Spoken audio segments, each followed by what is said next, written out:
Menurut sejarawan Harry Apose, banyak para pengikut FDR PKI yang lolos dari kejaran tentara pemerintah. Mereka lalu meneruskan perjuangan dengan bergerilya di hutan-hutan Jawa Timur. FDR PKI pun memerangi militer Belanda sambil tetap mempertahankan pertikaian mereka dengan militer Indonesia dan unsur-unsur anti-komunis lainnya. Ya, justru terjadi bentrok.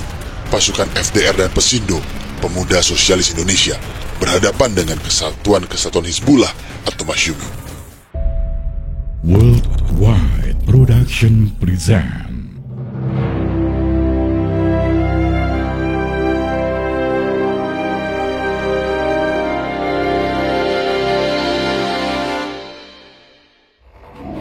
Peristiwa pemberontakan PKI Madiun 18 September 1948 telah berlalu. Namun pertikaian antara komunis dengan Islam masih berlangsung di Jawa Timur.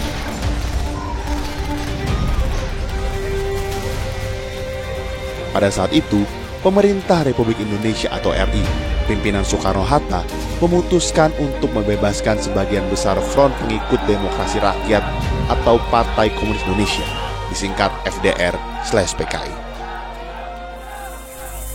Menurut sejarawan Harry Apose, banyak para pengikut FDR PKI yang lolos dari kejaran tentara pemerintah. Mereka lalu meneruskan perjuangan dengan bergerilya di hutan-hutan Jawa Timur.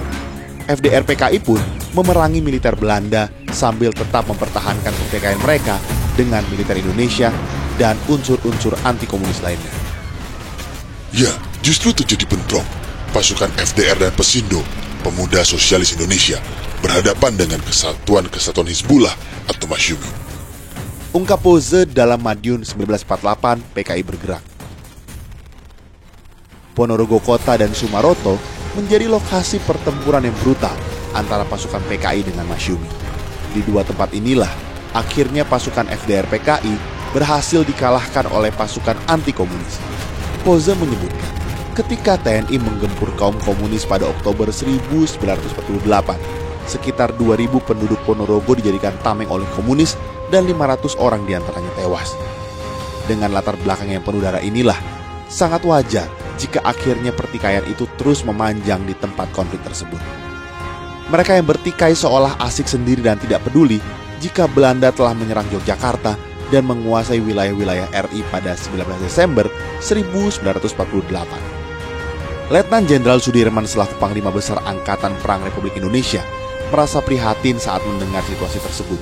Sebagai petinggi militer Indonesia, dia berharap agar kedua pihak yang bertikai di Ponorogo dan Sumaroto segera berdamai dan selekasnya fokus menghadapi aksi militer Belanda. Pada 9 Mei 1949, Panglima Besar Sudirman kemudian mengeluarkan nota rahasia kepada Komandan Batalion TNI di Ponorogo, Majen Suprapto Sukawati, kepada pimpinan PKI FDR di Ponorogo dan Sumaroto, dan kepada pimpinan Masyumi di Ponorogo dan Sumaroto. Nota itu berisi himbauan agar seluruh golongan bersatu dan menghentikan pertempuran. Kejadian-kejadian masa lampau harus sama sekali dilupakan, supaya kekuatan kita benar-benar dapat bulat dan utuh satu, sehingga rakyat dan bangsa Indonesia seluruhnya merupakan satu benteng yang kokoh dan sanggup menghadapi siapapun juga. Ujar Sudirman seperti yang tercantum dalam buku Jenderal Sudirman, Pahlawan Sejati, yang ditulis dan diterbitkan oleh Kementerian Penerangan RI pada 1950. Sudirman juga menyatakan bahwa perang total menghadapi Belanda wajib dilakukan di bawah satu komando yang menaungi semua golongan, baik golongan kanan maupun golongan kiri. Sudirman meyakini jika Belanda bisa menguasai Indonesia kembali, maka yang terjadi adalah kesengsaraan pada semua golongan, apapun ideologinya. Kalau kita ingin menang dalam perjuangan suci ini, kita harus kuat. Agar menjadi kuat, segala perselisihan harus diberantas, dan semua golongan dari bermacam ideologi harus bersatu dalam sikap dan tindakannya. Sudirman mengharapkan agar semua pihak yang bertikai di Ponorogo dan Sumaroto mendengarkan seruannya dan menghentikan pertikaian dengan ikhlas demi keutuhan Indonesia. Saya berharap saudara-saudara sekalian dengan ikhlas hati akan mengerjakan pesan saya tersebut, semata-mata untuk keselamatan nusa dan bangsa yang kita cintai. berjuang terus dan tetap merdeka.